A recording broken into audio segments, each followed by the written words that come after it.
You're very welcome back to the Rossie Podcast in association with Shannonside FM. Tonight we've travelled to Kiltoom in County Roscommon to look ahead to Sunday's All-Ireland club football final between Brigid and Dingle. It's a big game. I'm joined by Karol, Mannion and Peter Domican to reflect on their All-Ireland win in 2013 and look ahead to the big game on Sunday.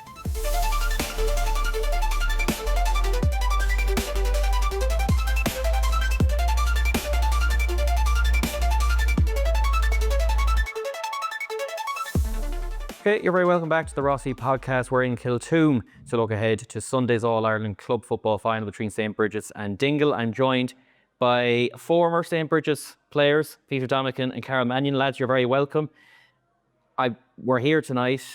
The place is absolutely mad with, various teams training and people calling in and out for hats, flags, headbands, bit of everything. Karol, does it bring back memories of 2011 and 2013, obviously? Yeah, it sure does, Darragh. There are very special times for any club. When we experienced it, we actually had a longer leading time, of course. We've had all but enter, and then between a semi-final and a final a month. Now it's condensed into 2 weeks, so potentially that condenses the excitement you can sense just to build up the last few days since the Scotstown game. And they're very special occasions. Like, this is the ultimate game for a club to play in Ireland in Gaelic football. And while we've been there a few times before, it still feels like the first time. The excitement is at that level that we realise how special it is to get to these games. And everyone is soaking up every bit of the enjoyment they can. Yeah, Peter, I think Karol touched on it there, the longer lead up. The club final would have been on St Patrick's Day before. It's now in January. Is it nearly better now to have that kind of 2 week lead in, whereas you were waiting along, a bit of time at least for a final to come round? The lads here, recovery, Scotstown, this week planning, they don't have to think about it too much, I suppose.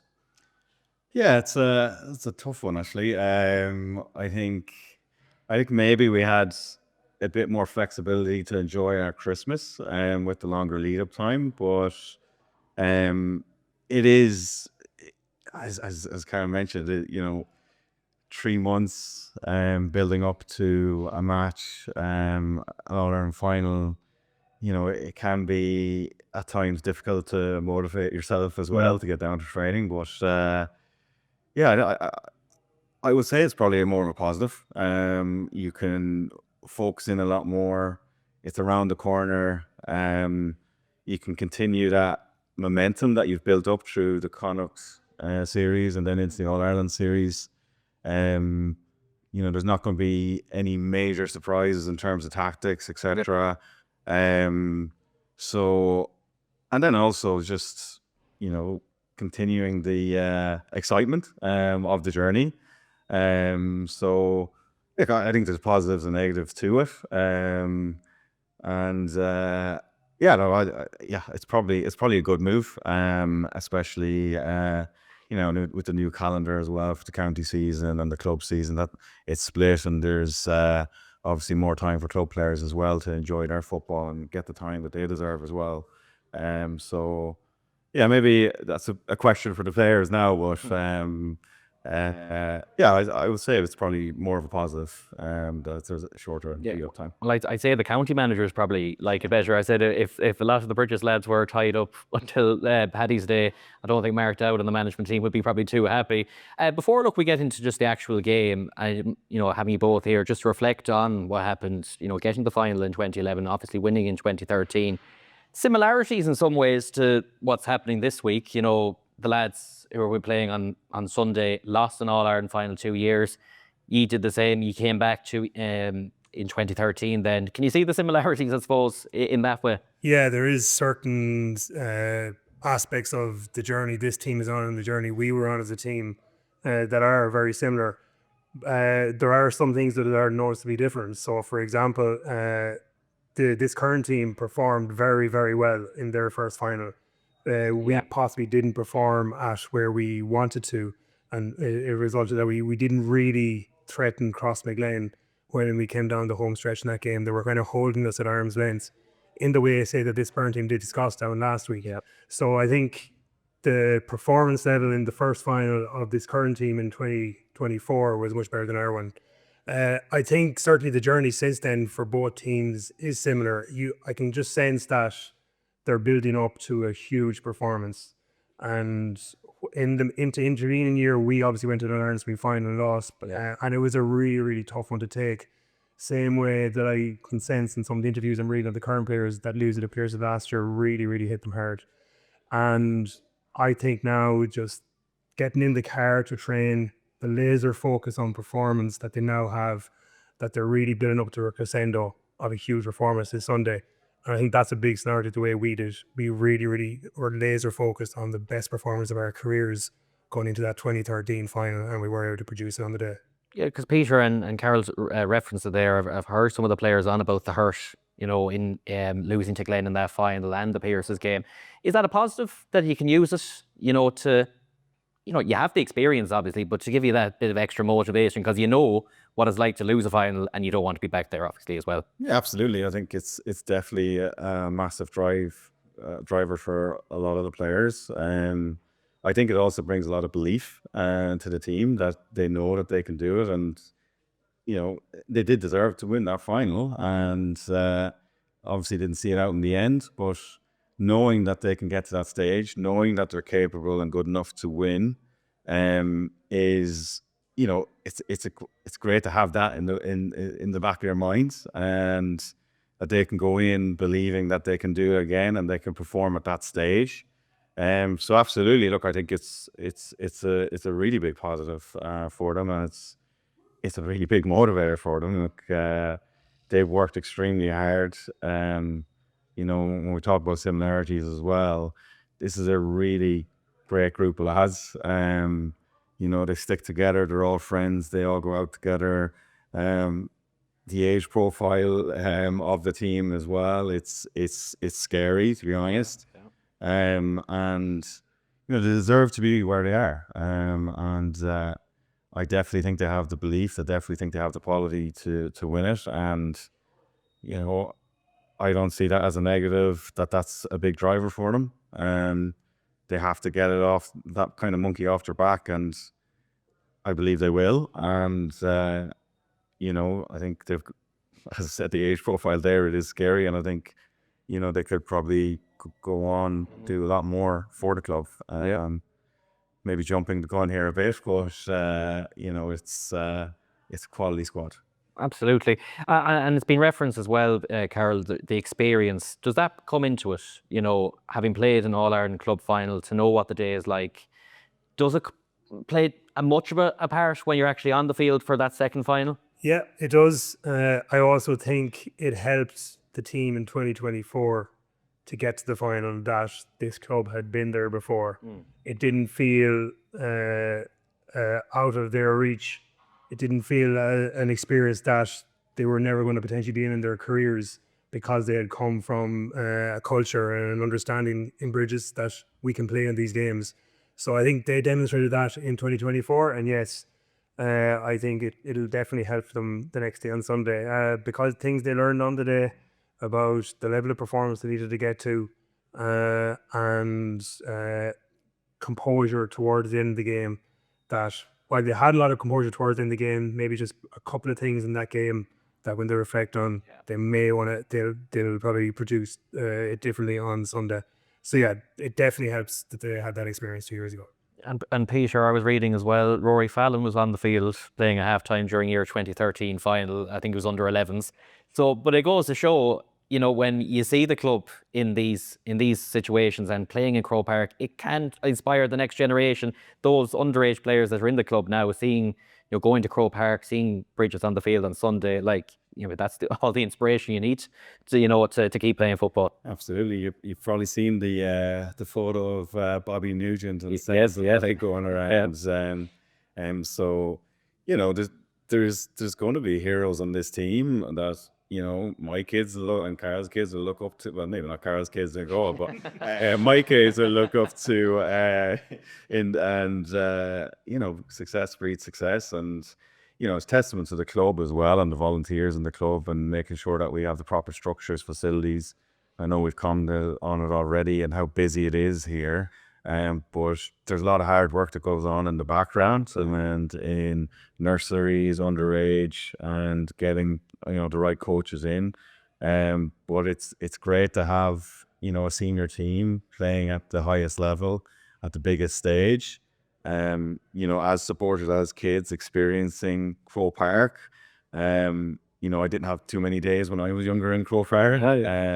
So to experience that, to have heroes down the road from you, coming into schools after the finals, and being able to learn from them as well, because that is part of the club's I'd say philosophy and ethos is to give back. And plenty of the senior players have been involved even this year with underage teams. So it definitely is a major contributor to our conveyor belt of players and to grow our talents. And we are competing with a lot of sports now as well. And in Athlone, with rugby obviously growing, and soccer obviously very prominent in the town, and across Roscommon. So look, it's great, and we see the challenges in some of the smaller clubs as well, and it's great just to have this kind of facility and this success, and that we can and hopefully it continues, and we can continue to develop strong teams. Yeah, and Karol, just finally, kind of just to reflect on 2013, what do you remember of that last minute where Frankie ended up putting over the ball, the ball over the bar rather? One of those iconic moments, not just for this club, but in Roscommon sport. Because not too many All Irelands come this way. A couple of things actually stand out from the moment. I remember when John Small took the ball down the wing, the noise from the Cusick stand was huge. All the Ballymun supporters getting away. I just remember that sticking out, that noise and that cheer for him. Then, because it was close enough to when the interception happened, like Niall Graham came out of my peripheral vision in the same way he came out of Jason Whelan's peripheral vision. He came from nowhere to win that ball back for us. And then, just the ball landed into Frankie, and the class he showed and the composure to kind of ride that tackle, set his foot and swing it over. Yeah, those three parts of those final moments really stand out all as well. And I from what I remember, I think the keeper went up as well. It just about crept over the bar as well. I'd say, one of those hold your breath and hope moments, Peter, probably watching when Frankie gets the ball there. Yeah, for me anyway, I was praying that the referee would blow on the whistle, because it does get nervy and touchy in those type of tight games, and any sort of slip up or mistake can lead to a score. It was quite unusual actually. The pitch was quite heavy that day. It was wet, so that it was, and even Frankie was slipping when he was kicking it. So it fell to the right person, and I just felt a lot of relief, and it was a good moment. Well, and then the moments afterwards and the night and everything. Is it a blur? Can you recall the cup, the dressing room, getting back on the bus, all that? Does that stay with you? Yeah, there's definitely things that I remember vividly. It's an incredible moment, that incredible day, Darragh, and it's a day that'll always stay one of the best days of my life. So like things in the dressing room, like we would always over the years have various people from the club come into the dressing room, and they all come in again. Like, we're playing the Hyde in a league final or a county semi-final. We got together inside in the warm-up room, just the players and Kevin, the management team. I remember that moment vividly, with the trophy in the middle and just talking to each other. I remember crossing the bridge in Athlone, and the crowd that was there for us, obviously, who we did that in 98 on Fresh, and all of us were Roscommon people going in, watching them cross the bridge with Sam. We were able to do it then. A very funny moment was when we were in the Hudson Bay Hotel, and Phil Coulter happened to be playing that night. And there was a famous backstory that when he was involved with Derry City, Shane Kern saved a penalty to foil their attempts to win the Premier League, and Shane and Phil Coulter took a picture with the trophy. Right. And then, arriving down here to the club then, and the crowd that was there, just moments that will stay with you forever. Same for yourself, Peter. What's your memories of it? Yeah, I probably have more blanks. But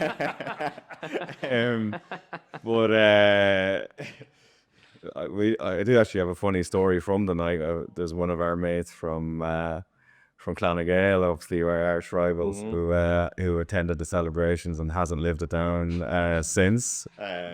So I must give him a text to see if he's gonna make the match on Sunday, and hopefully come down to enjoy the celebrations. But yeah, I think the memory that I have is just the swarm of people, like crossing the bridge, getting back out here, and like we got back late and it was just packed. And yeah, look, it's just the excitement in people's faces. Obviously, the older generation, the younger like it was mixture of demographics down here. It was just a great night. It was like everyone was just on a high. The whole parish was down here, and the celebrations went on for a long time. But yeah, it was a great buzz. What do you mean, Damo? We were back there in Roscommon after.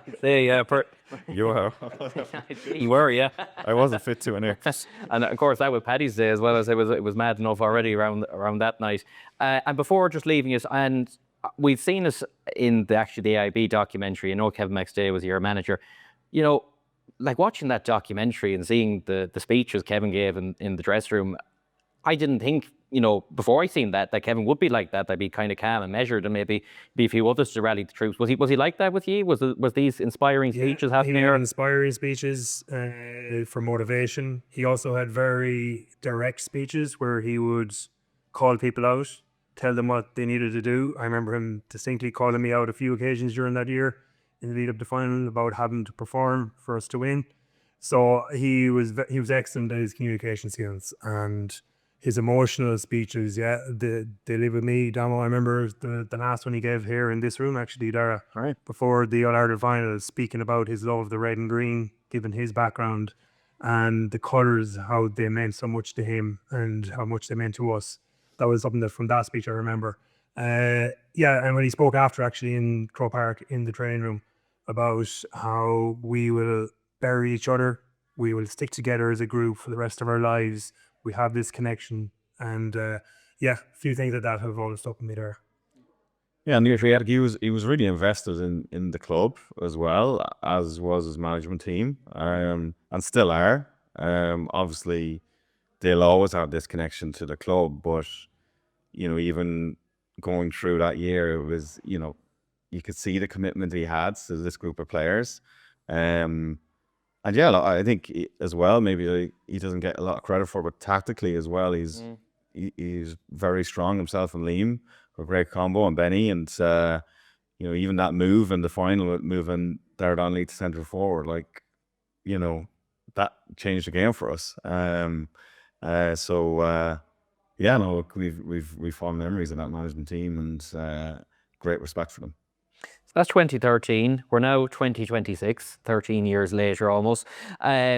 Looking ahead to Sunday's game, Brigid Dingle, I think it just has the making, Karol, of an excellent game of football. We've seen Dingle the last couple of games. They were on television, the Munster final, they came back against the Bears in Cork, Ballyboden, an epic finish and extra time. So I suppose the lads will know they're playing a real footballing team. Any team from Kerry is a footballing team as well, and there's fellas there that would have played in the actual All-Ireland senior inter-county final last year as well, so they have pedigree as well. So yeah, I think it's not to curse the game now, but and hopefully we'd all like a 10-point Brigid's win, but hopefully it should be an excellent game of football as well. Yeah, looking at the two panels, the skill levels are very, very high on both sides. What is hard though to marry, Darragh, is that Brigid's last two games in particular have kind of gone to the plan, as in we had a structured way of approaching the game and playing, and the games were kind of like tight, tense, frictional. There wasn't much departure from what potentially was the plan when those games, whereas Dingle were probably forced out of their plans. So like I think they started the Finbars games very deliberate and structured, but because they went behind in both games, they had to maybe change their way of playing. And because they had the skill to do that, they can easily move into a different way of playing the game. So it'd be interesting to see if that dynamic was to reappear, in that one team gets further ahead than the other, and the other team kind of has to break out of their structured approach, maybe their plan A. So that's going to be interesting to see. But yeah, I definitely think that the skill levels on both sides, right across the full team, on the Dingle and the Bridges side will make this a fascinating affair.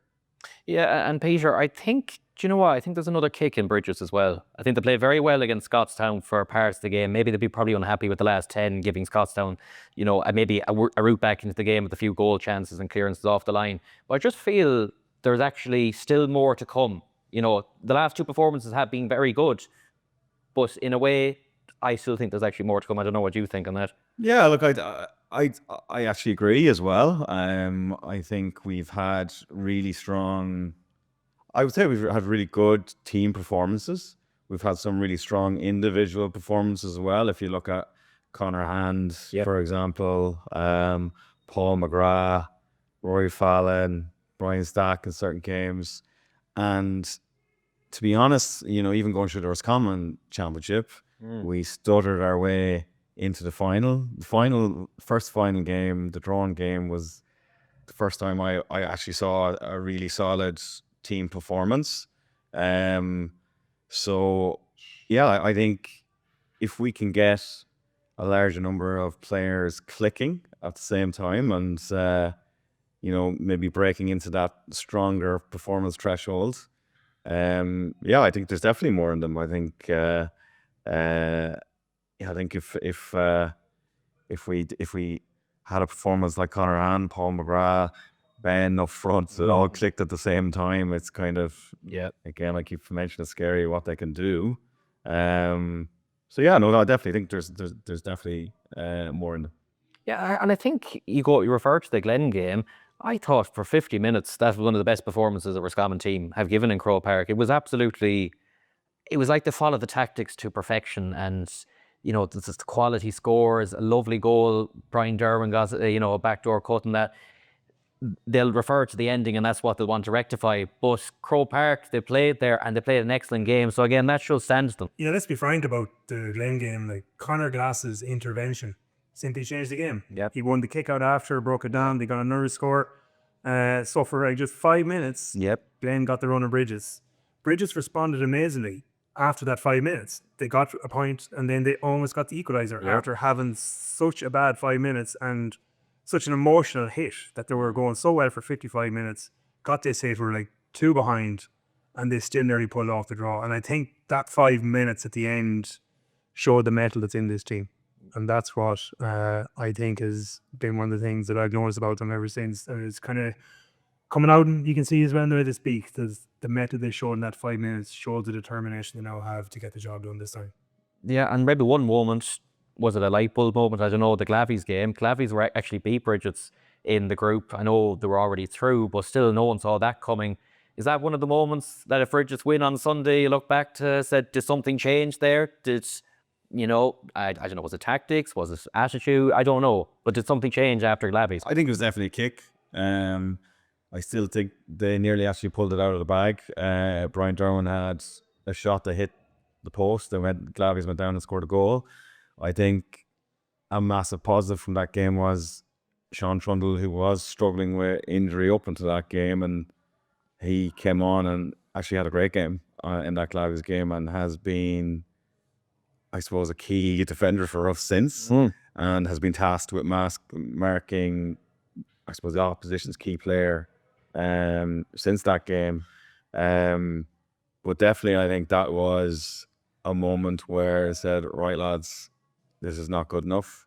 We need to raise our standards again, or we're going to end up in a similar situation to the year previous. So, yeah, look, I definitely think they kicked on. I think they slowly improved. But as I said, the first drawn county final is where I saw, okay, this is the Bridget's that we all know and expect. So I think, they potentially could look back in that game and say, look, it was actually a blessing in disguise. Yeah, and I refer one about Dingle and Kerry losing to Meath last year was kind of one of those moments that Kerry looked back on. Everyone wrote them off, and they came back and won the All Ireland in style.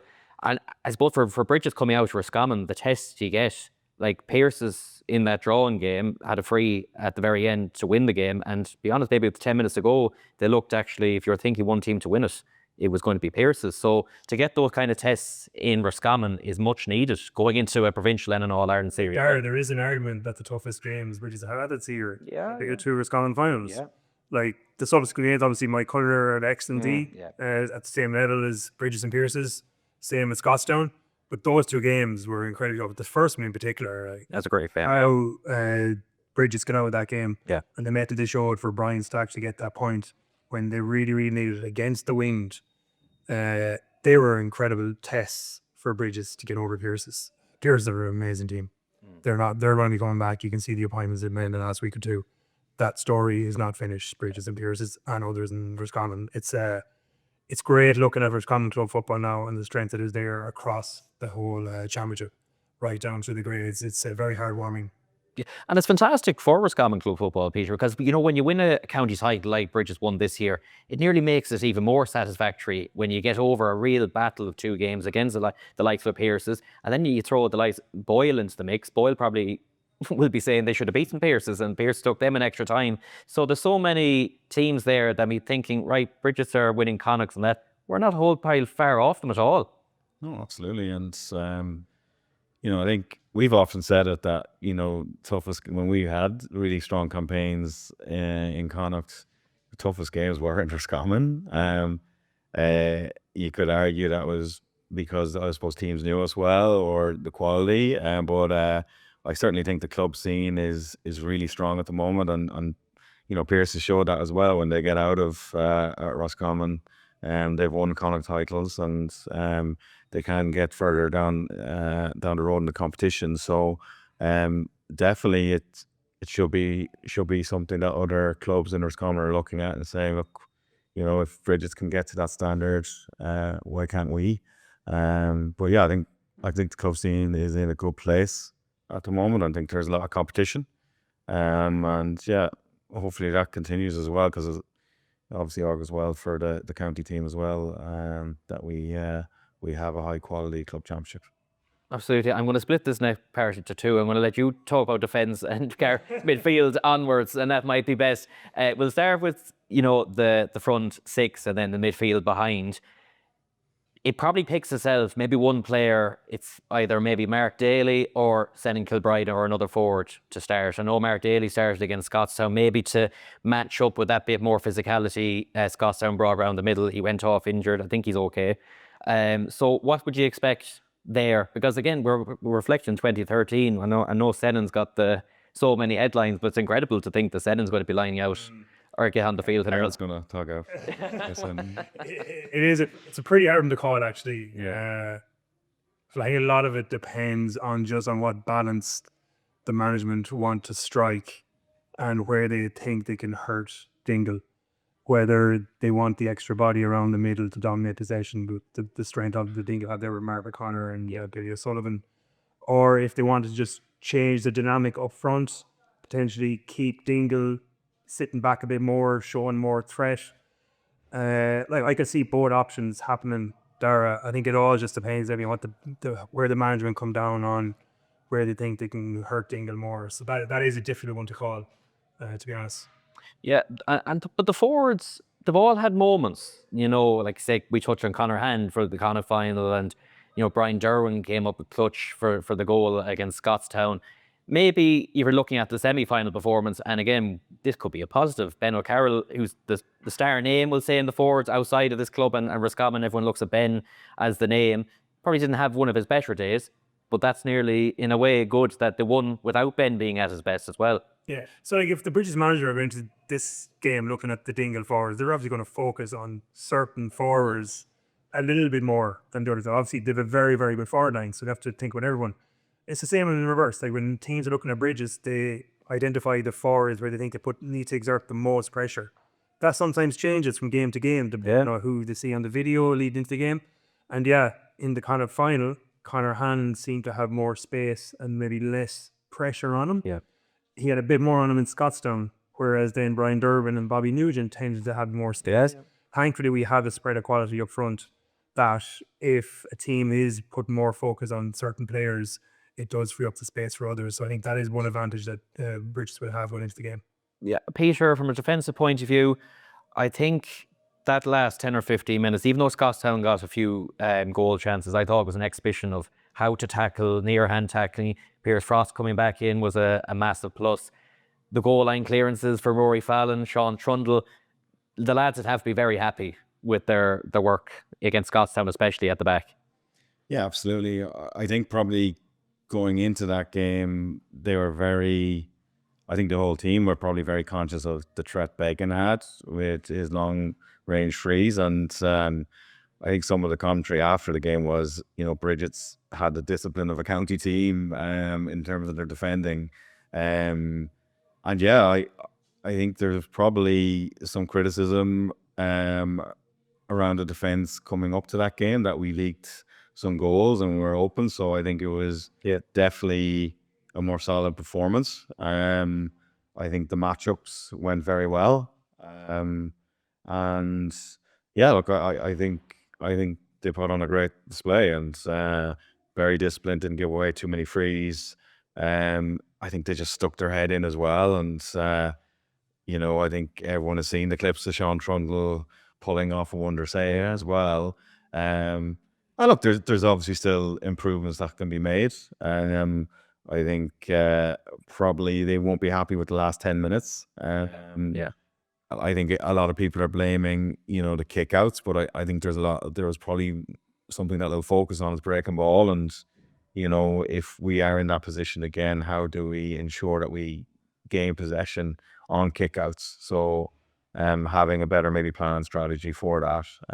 But it was a really, really solid defensive display. And I think look, they'll have to obviously have a different approach the next day as well with some of their marquee players. So it's going to be interesting to see what the matchups look like. Yeah, and the one I think everyone's the player, when you mentioned Dingle up front anyway, is Paul Gainey. Do you put Brian Stack on him? There's an argument for it. I wouldn't. I'd be of the view of not changing our team around too much. I think Brian brings a lot going forward. He's obviously very strong at organising. We've seen the last day he's very good in the air, and we need that physicality in the middle too. I think we've shown as well that we've got a lot of strong man markers in the full back line. But it's going to be, it'll be interesting. You see Paul change the game the last day. Like, it's very surprising that Ballyboden didn't have a plan for it. What it did leave, I suppose, the other Guineas open with a lot less attention. But he obviously kicked, I think, 8 points in that game. So he did have an incredible performance when he came on. He is from Kerry. He's going to be a cute player, and he's going to have a lot of backdoor cuts, etc. So there is going to be need for awareness for that. And I think it's going to be an interesting call, that one, because a player like that, you need experience. And but I think we've got a lot of strong man markers, so I'd be confident if we went out with the same starting six and they matched up as lined up. So. Yeah, and it can be flexible in the game. Absolutely. I mean, the other player, Karol, is Thomas Sullivan, and Ballyboden seem to give him free rein, and he when you talk about outside the boot, he must be the master at it. It's the only point there that he ever scores is outside the boot. Reminds me of myself. You'll be 2-point king, I'd say. But the thing is, incredibly, he'll have 4 on his back, but you need to have a plan for him as well. So, if he goes past the halfway line, does someone tag him? Will that be talked about this week? Yeah, what happened in the Finbars game could potentially be something that the management team think about with Stephen Sherlock. And the Thomas Sullivan move on to Stephen Sherlock when he was going so well. It'd be interesting to see how early we focus on getting Connor hand on the ball and trying to have him influence the game a lot, or even Ben, someone to really focus on in our forward line early on to get on the ball a lot and do a lot of damage. That we potentially have to compel Dingle to move Tom Sullivan back on him. That'll be an interesting dynamic. But then when he goes forward, he's obviously very, very comfortable on the ball. He's very good at going by people without getting tackled. He can draw frees. He obviously is a very good distributor. So yeah, you would think that similar to the Began tactic, disciplined on when he came forward pushing out on him, that while there may not be a single person earmarked for him, they'll all be aware that there may be even a call, like there was a call for the Began thing with the red thing the last, that there'll be a call that people just keeping in mind that if he comes into that area, he needs a bit more extra watching. And just touching on the midfield as well, Eddie and Shane Canan have been solid, I think, throughout the whole championship, 7/8 out of 10 most games. And in a player like Shane Canan, when Bridges want to play this kicking game, I'd probably actually in the county team, an actual kick passer. I don't think there's actually many better than him. You referred to the county final drawing game. Brian Stack gets the point, but it's actually a pass from Shane Canan in behind the defence to get in. So his actual kick passing ability in Croke Park, hopefully space for the likes of Ben inside, could be crucial. Yeah, and Shane is also still very young. Like he was, 22, 23 at the last final? Yep. Like he's still learning the game, and midfield takes a lot of years to really understand how to play it, and I think he's getting better all the time. So yeah, his position now within the team and his link play and his kick passing on a pitch like Croke Park within a fast game is going to be crucial for Bridges when we want to get the ball quicker to our forwards. So yeah, I expect big games from Eddie and Shane. As I said earlier, I feel the team is building up to a crescendo performance, and those two in particular, I think they have in their mind that they're going to produce a big performance to do on Sunday. Peter, like leading up to a game like this, and as a defender, are you what? I know the management team will be watching games and that, and maybe showing clips and that. Would you be even watching replays of a fella that you were being assigned to at all? You know, building up to it, thinking about his different kind of movements and that. Would that come into play at all? Yeah, well, for me, I don't know what it's like for defenders, but yeah, I'd be trying to maybe visualize the game a bit, understand what their, I suppose, strengths are, weaknesses are. You know, certain forwards will have a dummy solo, or they might like a back cut, or, you know, they might be stronger on the left. So there's certain players as well, you find that pass to each other a lot more. You're wary of, okay, if someone gets the ball out the pitch, that they're more than likely looking for your man. So absolutely, yeah. Look, I think I'd be very surprised if the defenders and the next day aren't aware of the men that they're marking, and you know, whether they're left, right footed, you know, whether they're fast, strong, in the air, etc. You'd be hoping that work is already done, and that this week is really just kind of honing in on it and focusing on your own game and how you can counteract your man. So yeah, absolutely. I think, you know, that's very important. Don't know if that is similar to your approach and my approach. Well, so Domo had 2.5, 3 months to dwell on Jamie Clark before the All-Ireland semi-final. He probably needed And it Jamie works. Clark, Yeah, it works. And yeah, I could definitely see it in Domo's game and how he approached game. Very methodical, thinking about who he's going to mark, understanding how they played. But every player does that. I imagine, just when you mentioned Shane Eddie there, they're thinking about how Billy O'Connor and Mark O'Connor play, where they like to get onto ball, how they like to influence games, where they sometimes pop up when the ball moves forward. Yeah, you obviously can you can overthink sometimes, but yeah, they'll understand how their opponents will be playing on Sunday, and we'll be looking out for where they're dangerous and trying to pick up on that. So, Karol, where will this game be won? I won't say lost. Where will this game be won for Bridges on Sunday? So I think we might have touched on it earlier about the quality we have up front and the spread of players we have. Yeah, I think that the story of each of the games that we've had to date this year is that there's always been players to stand up in each game, and I think that Dingle are going to come with a major performance. They're Kerry footballers. They know Croke Park very well. All these lads, they're not going to be over all these situation. They're going to produce a brilliant performance, but I think our guys are going to produce a brilliant performance again. And they've been building up this for a couple of years.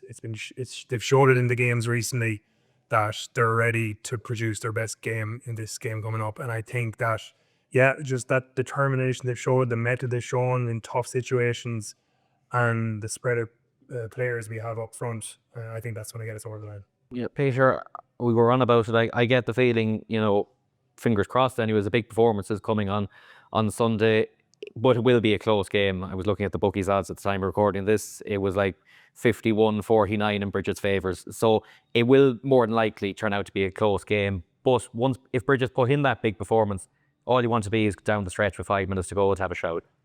Absolutely. And look, I think they've closed out scrappy games this year as well. And they, we touched on it, maybe haven't played to their full potential in games, and they've still come out the right side.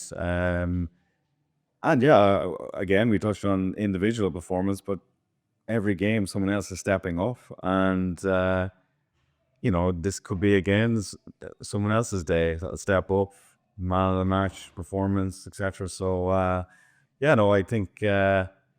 I was just hoping they go out and play to their capabilities, and they're a confident group, well coached group, and I'm hoping they bring it home, and wishing them best of luck. Absolutely. I don't know as much point be asking predictions. I know you'll both obviously be saying Bridges, but what kind of style do you think Bridges will hopefully win this game? Karol, first off. I think it may be a cagier, tighter affair than maybe the Dingle games recently. I think it'll be more like the games that Bridges have played against Moycullen and against Scottstown. I don't see any team getting too far ahead of each other, but I do see it being a more cagier affair, but with loads of quality. I think there's going to be very little turnovers. I think everyone's going to be really, really careful with the ball. There might be a little bit of the over and back lateral play early on. Yeah. So I'd expect it to be fairly tight most of the game, and to Bridges to pull to it towards the end to win by 2 or 3 points. Peter, last word? I mean, be a different view. I think we will be similar to Scottstown, 4 or 5 points leading into the stretch. I think we will go at them. I think there's opportunities to take on this defence, and we have the players to do it. I think the pitch will suit us, and I think we'll bring that control to the game and see it out. And I think we'll get our matchups right and close off their danger men. I'll be pretty confident for Sunday.